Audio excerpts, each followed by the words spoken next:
Previously, on the Tarkwa Bay travel stories, I shared Mr. Enyola's story. How was your experience like then? Like, what happened? No, we can't get the whole clear story. We just woke up and we just see some policemen, naval officers, They just came in, like, they just bombarded the Yes, island. yes. So we were afraid, we were scared, we didn't have anybody, we couldn't get along with. So everybody just running helter-skelter, just like that. Barely a week, everybody start moving. So we started moving everyone out Yes. the island. Yes, started moving. Today, I'll be sharing Mrs. Funmilayo's story. Enjoy. Hi, my name is Modupe Daramola and this is Travel Stories, a segment of What Is Your Story podcast. What Is Your Story is a cultural project by Noisy Streets that is dedicated to telling and publishing African stories. Our goal is to create a space where anyone can come and share their truth. With Travel Stories, I journey across Lagos, Nigeria, and Africa, bringing these stories directly to you.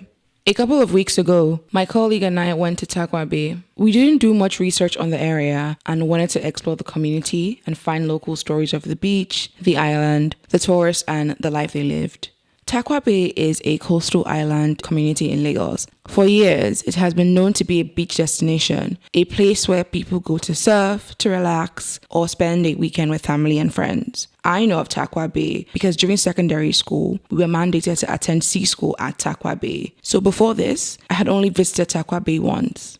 Tarkwa Bay is home to different communities of people. There are fishermen, tailors, boat boys, captains, seamen, artisans, and businessmen who have dwelled on the land since the early 1940s. Everything changed drastically in January 2020. When you have in your homes 300, 500, thousands of jerrycans of varying sizes, you have hoses and tools for vandalizing the pipelines, and also you have hand-dug wells at your backyard, then they are complicit.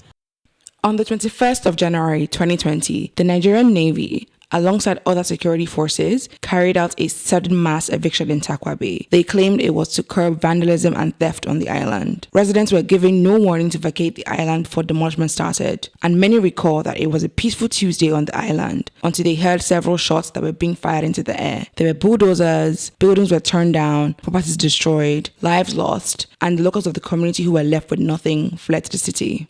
In this series, you will hear directly from the members of Tarkwa Bay community. They shared what it was like on the day their homes were demolished, how the sudden eviction caused shock and grief that some families never recovered from, and what life has been since then.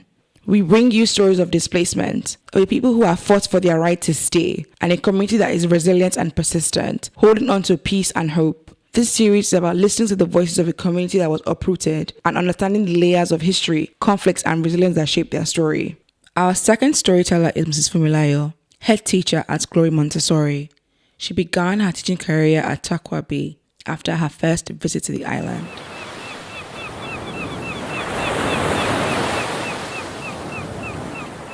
My name is Mrs. Olatunde Funmilayo.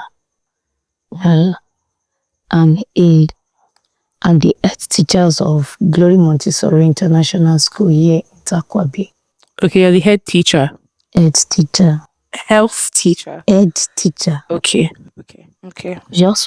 We have government school here. Okay. We have private school. So this is a private school? This is a private school. Government school is around that Ababu side. Okay. Ababu side. Then private school is here towards the beach side. So how did you become the head teacher? Is this your school or did they just hire you to manage the school? It's my school. Why did you start a school? Well, at a time when I came here I came on a visit. So where did you live before? I stayed in Lagos. Lagos, so the city? Yes. And you visited here when? Yes, that should be early 2012. So 13 years ago? Yes, about 13 years ago now. Okay. I came here to visit my brother, my uncle precisely. He was posted to River Nile area. He worked here, he's a police officer. He was former DPO here. Okay. So when I came on a visit and I discovered that this area, they needed school. At that time, most schools here on island is towards Ababu area side. Mm-hmm. So I now see it as an opportunity to come to Ireland to also render my own service. That was why I came. Then with the help of the people around, they said they really needed good schools. So that was how I started the school year. That was June 2012. Then by September, we came up as a school gradually because I am a trained teacher. Okay, so you were a trained teacher in the city? Yes. Presently, I'm doing my PhD in counseling psychology. Wow, nice. So what school are you doing a PhD? Taishala University of Education. Okay, Taishalari in Lagos State? Yes. Yes, okay. So how did you start the school? And we'll talk about, when the government demolished it in 2020, whether that affected you, but how did you start? How was it starting out? How I started the school? Yes. Well, I believe it's something that if God destiny you, you'll be here, you will. Yes, I believe that too. I just believe that God really wants me to make great impacts. A lot of challenges while I was here. But that time, when I told my uncle that I wanted to start a school here, because the very day I started, the very day I laid my footstep here, that was the day I knew I would have a school on this island. Because I had opportunity of going around. And now discover why going around, I couldn't see good school, good hospitals. So, and that is my own field. So I now took a decision that, what about having a school here? It's not something that is bad. Let's try to talk to the community heads. So, which means I was able to see the leaders in community here. They now said that's one of the things they lack. Having good teachers to come around, to come and teach you is a problem. So I now try to contact some of my colleagues. They gave me backbone that time. That was how I came to this island. And to God be the glory, I have some of them working as part-time. That was before demolition. Because I can tell you that after demolition, things were so bad. I want to really understand how you started. So you bought the land? No, I wasn't on a permanent site. Okay. This is the place I've been using right from the day one I came.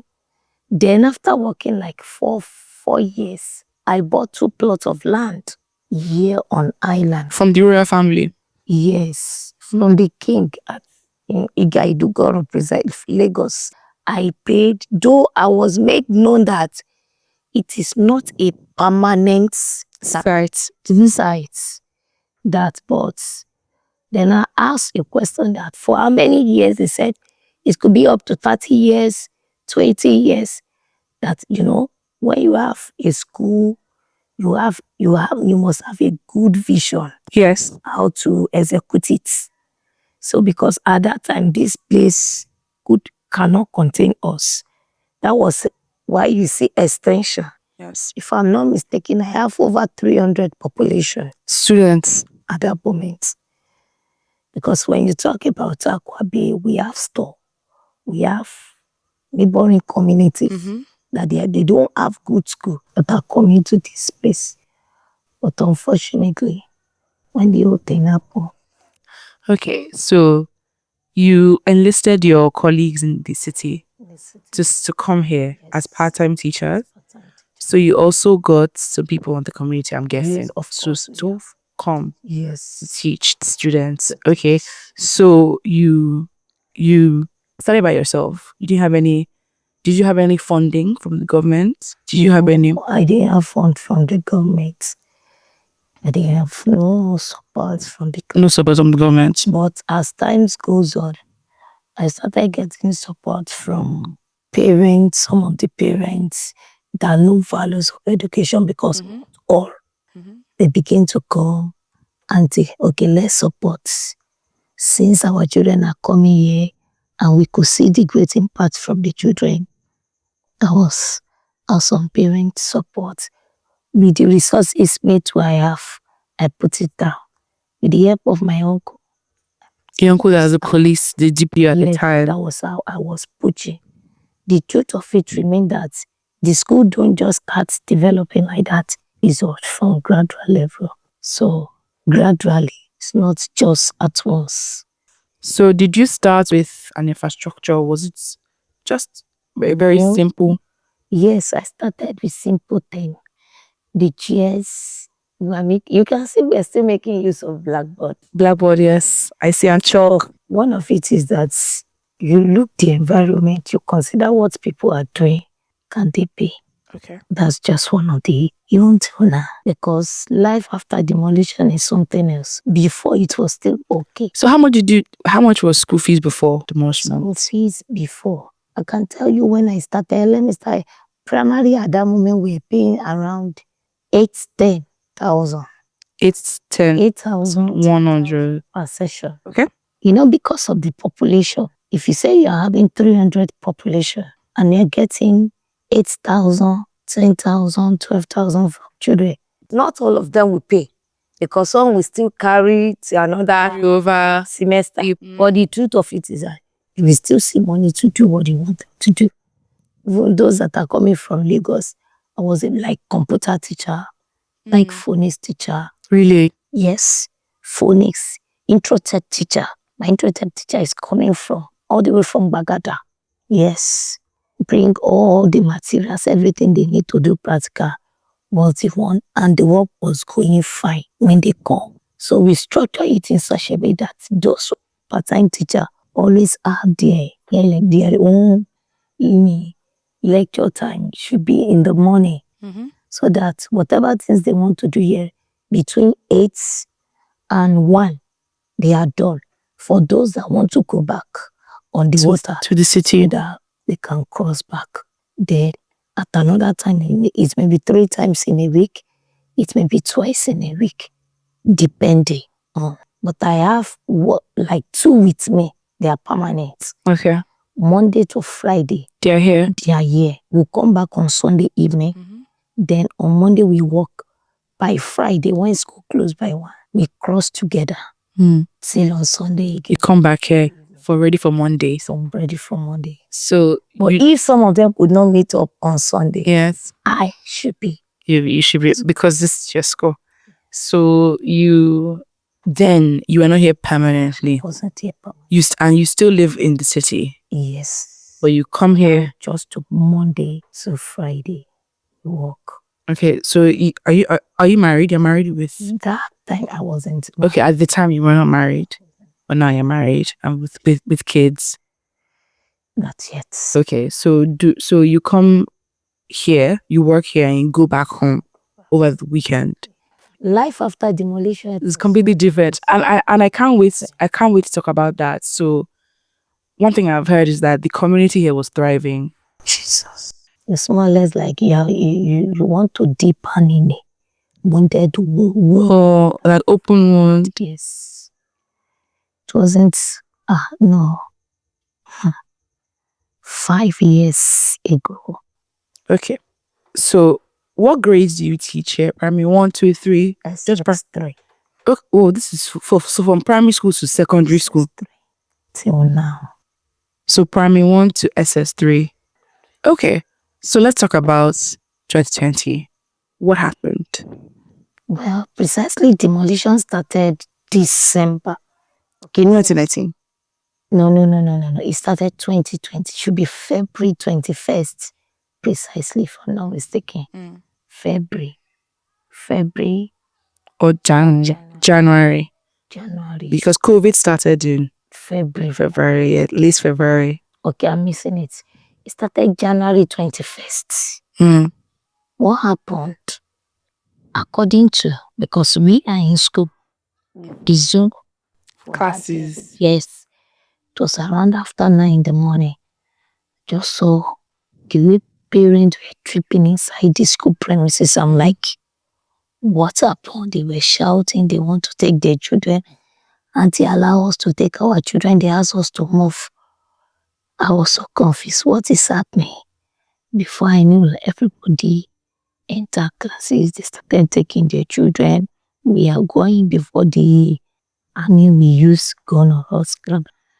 So I was able to gather information that because we have series of people here on the island. Number 1, major work here is farming and fishing Because of the water. because of the water.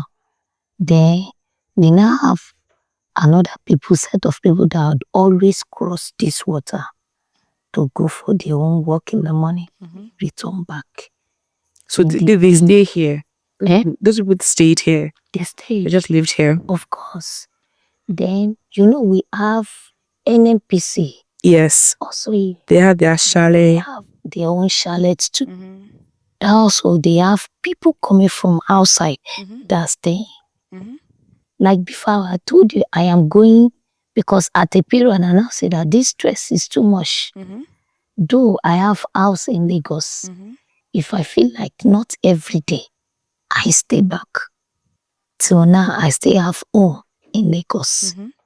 I'm not here permanently. But along the line, they said there are rumors and information that they are doing Bokri war, blah, blah, blah. People start talking that at a point that there is an information present on that period that they said most people, in fact, they generalize it that people that are on island, that every one of them, they are into Bokri work, which is not true. Because you're at a school and they're farmers, they're fishermen. Yes, now. But the truth of it is that I won't say some people are not doing it. Some are doing that. Even let me be sincere with the majority of them that are doing it, they don't stay. Here. Yes. But because they now see that those people that are here, majority of them did not go to school. They use that as an advantage. To take advantage of the people, of their ignorance. They do not know.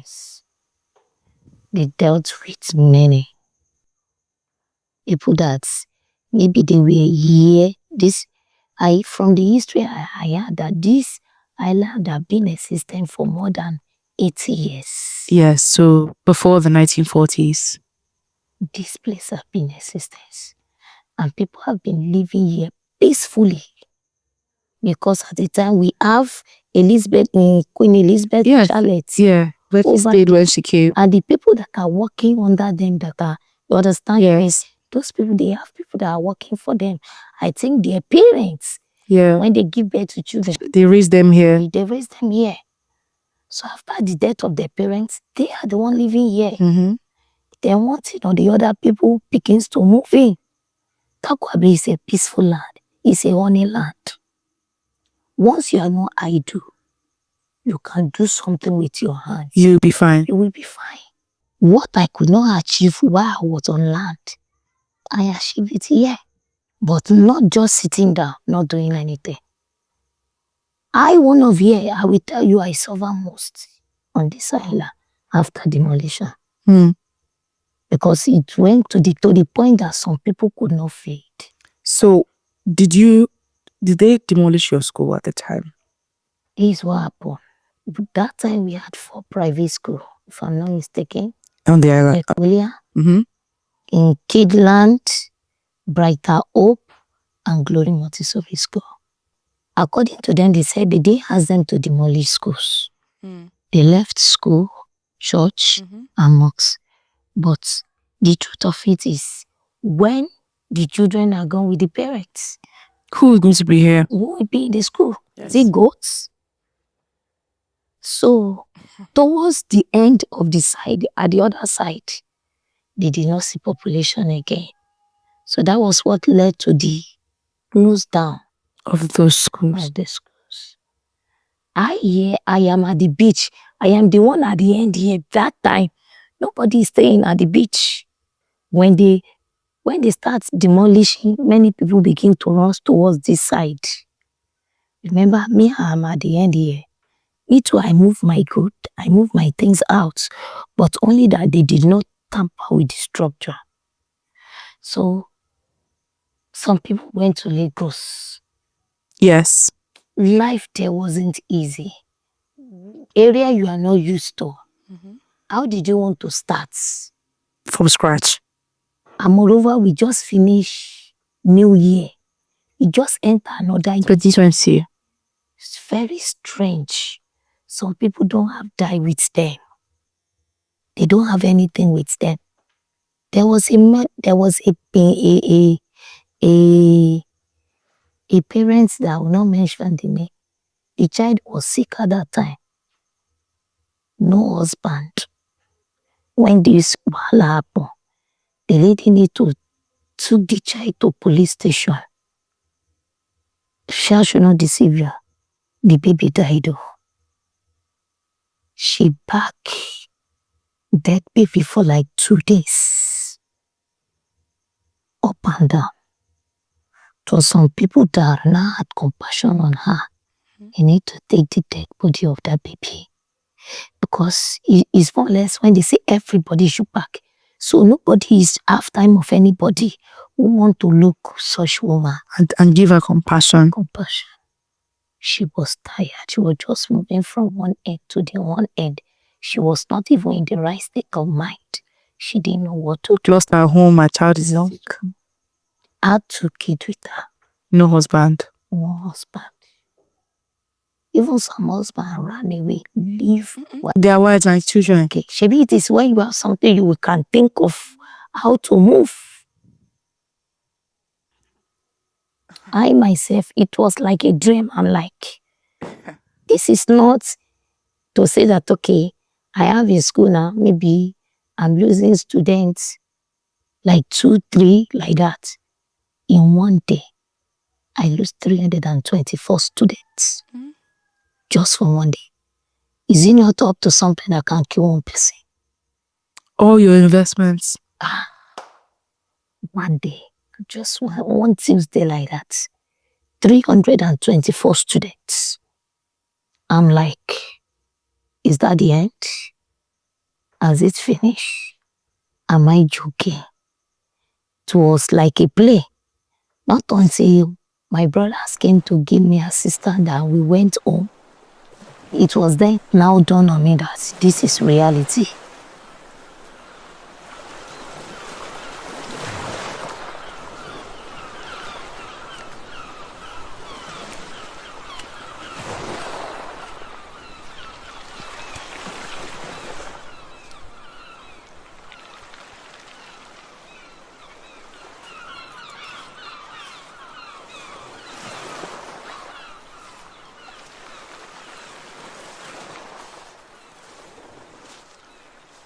For first 2, 3 weeks, I was at home.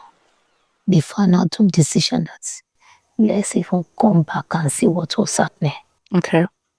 So you went back to Lagos after it started, like when it was happening? When I came back. What happened when you came back? So bad. If you move around very well, you will have seen what we are talking about. They demolish all the houses. Residential house. Jesus. Some people begin to sell their properties, fridge, good furniture, bed. Wait. They just look themselves, how do we want to start? Where did they want to see bus that will help us pack all this? Some are moving to Calabar, some are moving to some are moving to Liberia. Some people say they are going to Kwara or Osun. You know, and this is not just 1 or 2 people. They see too many people. Those transporters too put giant. They put price, exactly. They fixed prices. When people now say that they did not have, they begin to sell their properties. Properties, you know what it takes. You to hustle to get. Your sweat. Now begin to sell big TV 10,000, 5,000. Big difference 15,000, 20,000. Begin to price. Nonsense. So what did you expect? Parents that have 4 children, 3 children. How will she move? And if you left the goods at the water area there, they even have thieves as well. Yeah, to coming to steal it. To steal it. It's not better to cook sell. I make something. Just with the little toki they make, they use it to transport them back to where they are coming from. They reach there. starting life afresh wasn't easy. Because it's more or less like when they forcefully bring you out from your source Yes. to an unknown, you will die. That's just it. Many people have to run back. They will begin to wandering at night, nowhere. Yes, now. Do you know how many people that are sleeping on the floor inside school premises? Numbers of people I have to cater for is what I should talk about. So, when we came back, we were like, I see those children were just wandering around, moving from one end to another end. That's okay, let's start something. That was how Iya John came. Iya John? Iya John. Iya John, okay. That was how she came. She said, okay, since we still have auntie here, let's see how we can bring those children together. Let us start something. That was how we started school. But the truth of it is, am I in the right state of mind to teach? Or because it's like from grace. You lost over 300 students in one day. One day. That was how we started. With the help of one of my teachers, I will never forget the man, Mr. What is his name, Seth? I will mention the name. I still remember him sometimes ago. That one too was with me, like we're 3 or 4 together, came together. We started teaching. Why teaching on empty stomach? Be teaching these children. Even the students you are teaching, where do they go back to? Do you know something? As you see those children, I credit them. Because they still came.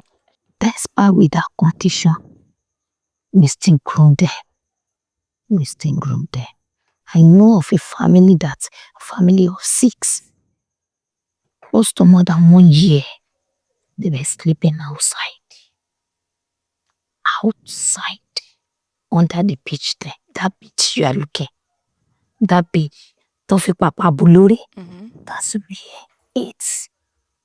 Mother, father, 6 children. They are sleeping. Because it's not everybody have good family they want to. Children will just come. Anything also will still give them. Do this. And we have hope. We did not lose hope. We didn't lose hope. We strongly believe God. Yes. And the Navy said they are making, the life wasn't easy for us. So did the Navy, did they support or what? God, that's where our problem started from. How many moved in? Jesus. Any little bloody civilian, carry your load, leave. Blah, blah, blah. Really? So the Navy they wanted to... The beating, serious beating. I will even tell you at that period, it was even the army that were very fair with people. The Navy were beating the civilian like goats. If you will give me opportunity to say this, I should not just say it. It's quiet. I don't know. Can I say it? You say it here. Say it. Some of them now see the teenager search for opportunity to do anything they like. So they were sleeping with... What are you saying? And they don't have where to go. So they would take advantage of the displaced young girls.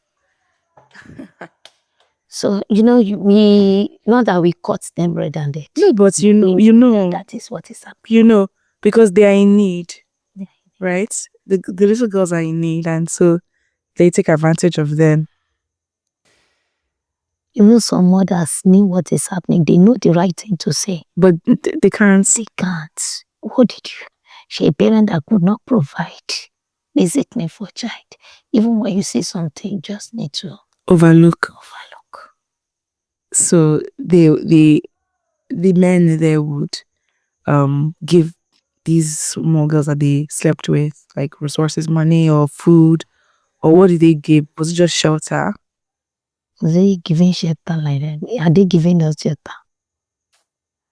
In fact, I didn't even know how to say it because I'm just because at the point I'm like, is this life? We have some of them that are they sympathize. Yes. Then we have some Brutal. very brutal. Very brutal. And who are we to say this is wrong? Because we ourselves, we are still trying to find a place where we want to put our feet. I am the type that don't go out. I am forced to start going out because everybody is now on the streets. We find ourselves on the streets. We have to start laughing with people, sharing up so that hypertension will not. Because I heard that some people died of shock. What are you saying? How many do we want to count? If you just say this one died or this one died, is he somebody that owns? How many can I mention? Many people that owns hotel, they have hotel like 2, 3. They owns house property like 4, 2 shops. They now turn to someone that is not even having one. Sleeping outside. They are both sleeping outside. Boko wife, I'm still telling you, there is a woman called Boko here. She's still staying at that church. These are the people, what are we saying? From grace to grass, she made day. Party that worth millions, like 20 million, 30 million. That you invested your whole life. They invested their whole life. All their life investment was here. See, money died, that man turned to a drunkard. Really? What are you saying? Sea money. So he was a businessman. You see, I mentioned sea money. It's money from the sea. Okay, sea money. C-S-E-A. Sea money. All his youthful age that he have used it to make investments. Everything's crashed. Sea money was going around 60 years. How can he make up? Now he's late. Because the time he even expected he was going to die, then died that night. He was strong. He now turned to somebody that will be going to draw fishing nets. From the sea. Drawing it from these fishermen, From the fish. What are you saying? From the sea. Go with them at night to draw fish. Somebody that wants 3 of them. So if those one are now like that, how much we? You see, Mr. Isaac Ashuko, let me not measure names. Many of us were just living just by the grace of God. Life at that time wasn't easier. If you see 101 a day, you are lucky. Sometimes 1. Sometimes that 1. Even that 1 you have to share. Nearly that time, my teachers and the one feeding there. When COVID came again, another tragedy. Yes, right? Because COVID happened around us not too long after. Oh, not too long after. So that in March, everything bad together. But that COVID period, before the COVID really started to play, I left. Okay, the island. I left. But from the information I gathered, they said some NGO begins to come around. Okay. Started bringing food from the local governments. They are bringing things. But what can they bring with? Can it be enough for the people that are around? But only that. Life after demolition was very, very tough. Very, very tough. And it's more or less like a survival of the fittest. Who can withstand the tough time. That's just it. But till now, I can't say people have balance. Only that life still a bit fair compared to that period when it first started. Still not fair. So 5 years ago, now 5 years now down the line. That was the period I started my PhD program.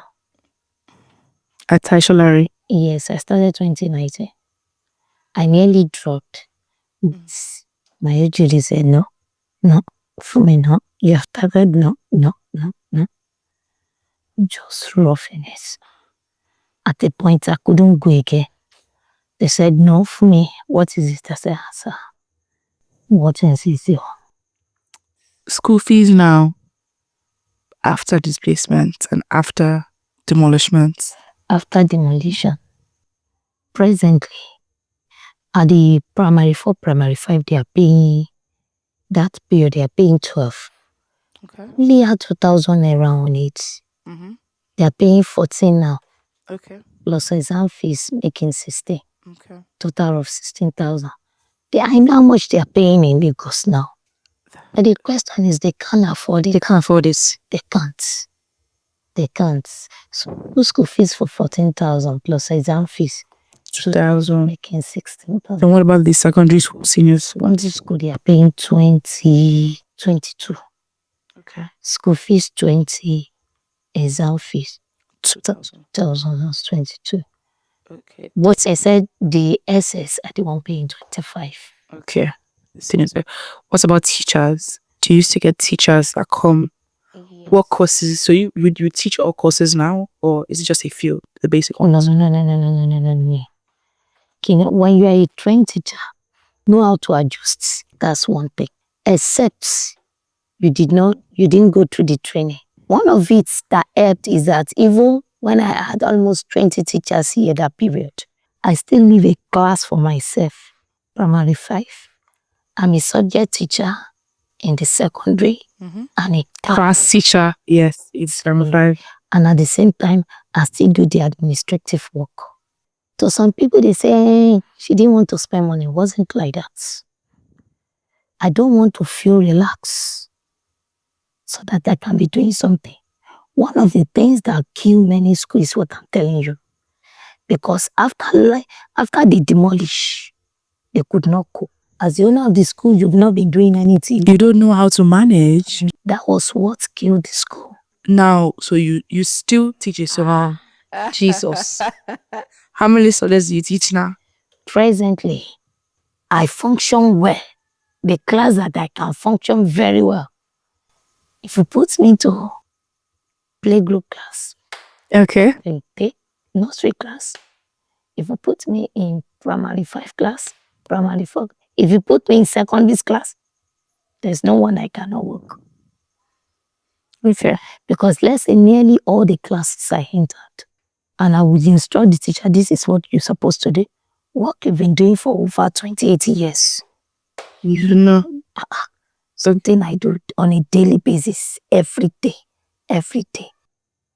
Just in terms of, just to round up, like donations, do you receive any donations, any NGOs? Do they come and help? Yes. Okay. After demolition, I told you, some Some NGOs they are coming, but some of them do meet community heads. Some of them come to the school directly. Most especially, we give opportunity for the less privileged. Those ones that their parents could not afford school fees. But only that is not something regular. Okay. You understand? It's not permanent stay. If they come around, whatever things they have, they bring it down. I want you to tell us like very clearly how people that want to donate, how can they donate? So if I was listening to this now and I wanted to put some money into this school, wanted to help out, how can the listeners help out? Like the one we presently, I was even praying we need help in this school. I will not lie. Like there is a particular, let me use that girl as example. Honestly, I've been discussing with the mother that don't send this girl to government school. You only want to kill her glory. This is a child that I was saying the mother, they slept outside for more than 1 year plus. Gifts Ismail. That is extremely brilliant. At the age the girl is, some of this girl, if I bring just 3 students sometime, she competes with them good time. Such girl now must sponsor her. If I'm not lying to you, they are only make close to 48,000. Throughout second, third time, the girl did not pay 1 naira. The mother only struggled to pay a common entrance money. Second time fees, 0. Third time fees, 0 till now. And this is a girl too that I did not want the girl to go to government school. Because going there is more or less like they will kill our glory. Because government school here on island, majority teachers are bringing all the way from Lagos here. All of them are not coming. Yes, they're not coming. Because of this water, some people see it as a barrier to cross because it's not easy. We are in the season now. The water is somehow rough. Yes. It's not everybody that have the mind. So when they post them here, they will find their way out. Don't come. Okay, so if there's anyone that would like to sponsor a child, sponsor some textbooks, So textbook, their school fees, even stationery, bags. bags. So any donations to the schools, Glory Montessori School at Tarkwa Bay, will be greatly appreciated. Help a child today. Help the community revive their lives after demolishments. Okay, so do you have any last words or any hope that you have? We did not lose hope. We trust God for what God will do. As always. And we believe we are going somewhere. We are both making impacts in the community. And like you people, it's a great privilege to meet you people. So it's amazing. Thank you for speaking to us. And we will do our part, ensuring that, the students are helped. And this is also, the school is also helped out in any way. Thank you. All right. Thank you.